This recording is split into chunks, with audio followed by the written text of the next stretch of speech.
One extremely important part about music production is something called parallel processing. It's extremely useful for numerous different reasons. And it's been a very common question I've gotten a lot saying, hey Mark, I've heard about this thing called parallel processing, but it seems super confusing. What exactly is parallel processing? So in this video, one, I'm going to explain exactly what it is. Two, I'm going to demonstrate it because I feel like parallel processing is one of those things that's easier to understand when kind of seeing it done in action. And three, I'm going to give you a very unique analogy to understand parallel processing even more so. So first off, what is parallel processing?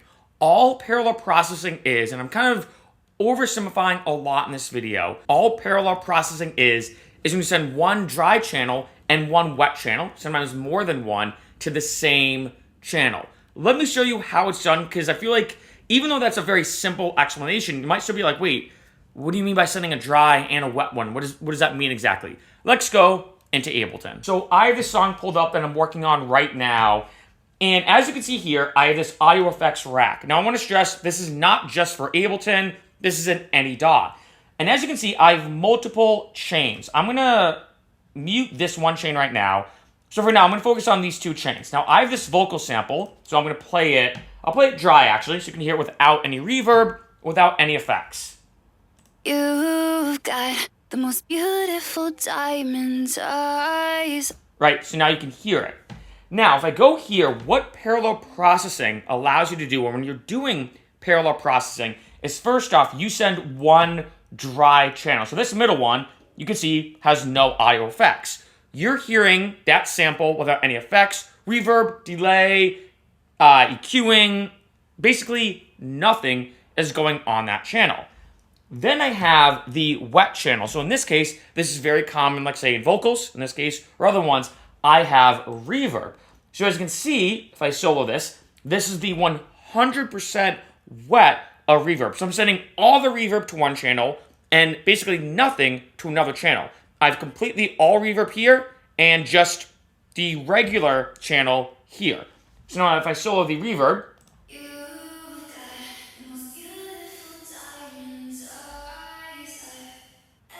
so you can hear it like that. Now when I play them together, now you're going to hear both the completely dry channel and the completely wet channel.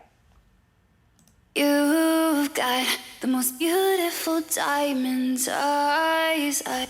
Now you may be wondering, well, how is that useful? The main reason, and there's a lot of different reasons, but one very, very useful example of parallel processing is that can affect the reverb separately and the dry chain separately. So as you can see here, on this reverb chain, or on the wet chain for reverb, I have an EQ here. So what I'm doing is, on EQ, I'm removing kind of the mid-range, or ducking out some of the mid-range, just on the reverb channel.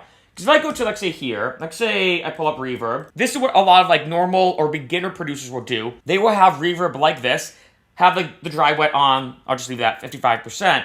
But if I want to EQ it, well, this is affecting the whole thing. I'm EQing not only the reverb, but also the dry part of that as well, if that makes sense. This is affecting the entire channel as opposed to just the reverb channel. However, in this case, with parallel processing, this is only affecting the reverb.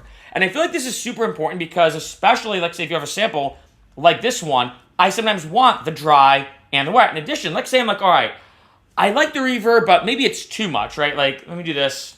You've got... Let's say it's too reverby. Well, what I could do is turn down the reverb. And in this case, I'm only turning down the reverb. Very different than adjusting the dry or wet. So if I do this now, You've got the most beautiful diamonds. Now it's a lot more subtle. In addition, as you can see, I have a third chain. This is kind of common when you're doing anything kind of poppy. You have, among a lot of other stuff, the main vocal, so the dry version. Then you have the reverb chain, which is the top one.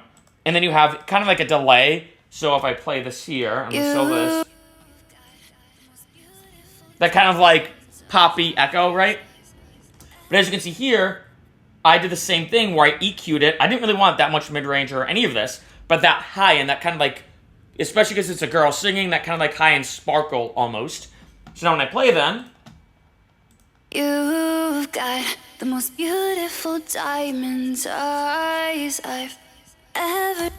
And that's what makes parallel processing so useful, is I'm sending one chain that's only dry and then one or more wet chains that if I want to individually affect each one, I can easily do so. As you can see, I EQ'd this for the delay very differently than I EQ'd the reverb, which I was like, you know what? The reverb's kind of fine on its own like this. I'm just going to duck out the mid-range right there. Now, one really kind of unique analogy that I explain to people when understanding parallel processing is actually making drinks. Funny enough, I got a quick side note.